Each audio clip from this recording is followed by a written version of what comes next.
So, Tessa, this was going to be a huge surprise this year. You are actually going to be our guest of honor at Hermark, and we would have absolutely loved to have had you. But unfortunately, because of the current circumstances, we won't be running the summit this year. But we're so happy that you are able to join us, even over the phone here. So I had to ask, what's it been like over the last few weeks now that you're quarantining? And I know that you guys are on the West Coast, correct? Yes, I'm happy to be out in North Vancouver. It's been, a bit of a roller coaster. I'm sure everyone is feeling that too. It's overwhelming at times just thinking of the magnitude of this all and what humanity is facing across the world. But it's been interesting to have this much time also. So, I've been trying to reframe it as an opportunity to learn, to grow, to evolve, and doing my best to make use of this time. How are you doing? Oh, no, this is not about me. This is about you and you girls It's and about getting us. messages out. I'm doing good. But you know what? We do talk about this, how our schedules are so chaotic and so hectic, and to slow down and pause like we currently are, it is a monster adjustment.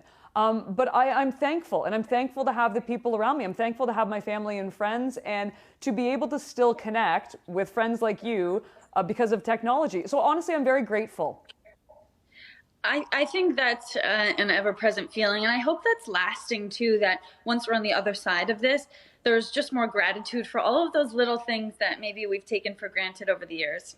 So you are very active on social media. Everyone loves following you. And one of the things that you were posting was one of your workouts that you were doing outside. Again, you live in Vancouver, so this is a huge benefit when you look at our country. But how has the transitions from a physical and a workout perspective been?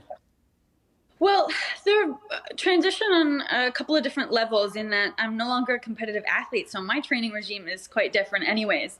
I had a moment the other day when I realized I was checking my step count and feeling really good about that and thought, wow, things have changed. Now I'm trying to get 10,000 steps instead of working out 8 hours a day. But throughout this self-isolation process, it's been kind of a fun process to figure out how to stay active and try some different things. I'm lucky to have a Peloton bike here, so I've been doing a lot of that. FaceTiming my sister who teaches barre classes in Toronto, so she's been taking me through some workouts. And as you mentioned, I'm so fortunate to be here in BC and able to get on some of the trails and go for walks. And, even if it's just once a day to get outside, I find that makes such a difference.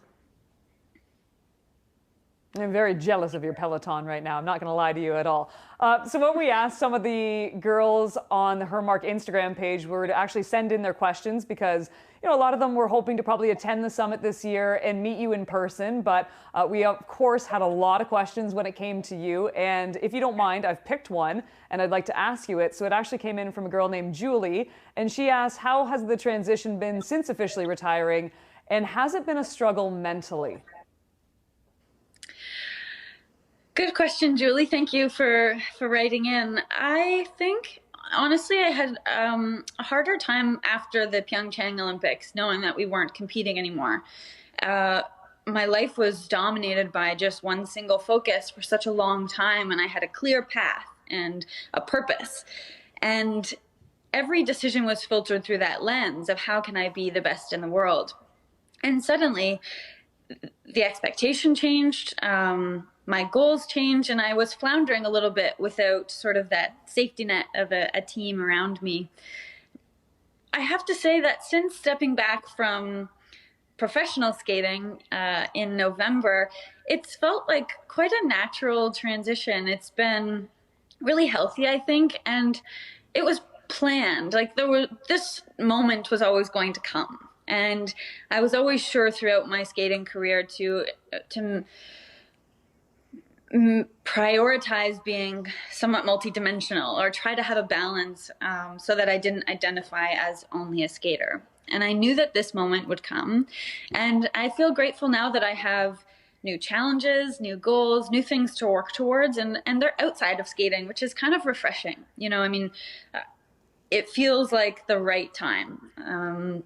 We weren't growing in the way that we had become accustomed to on the ice as far as our progress and, reaching potential. And now I feel like, okay, check those boxes in the skating world, and what other scary things can I throw myself into to grow as a person? There were a lot of girls that wanted to attend Her Mark this year who obviously won't be able to meet you this year. But I think I have found your biggest fan. I mean, there are a lot of them out there, but I think I found the ultimate in Vancouver. And her name is Grace. I know she has a poster of you on the wall. Her phone case is a picture of you.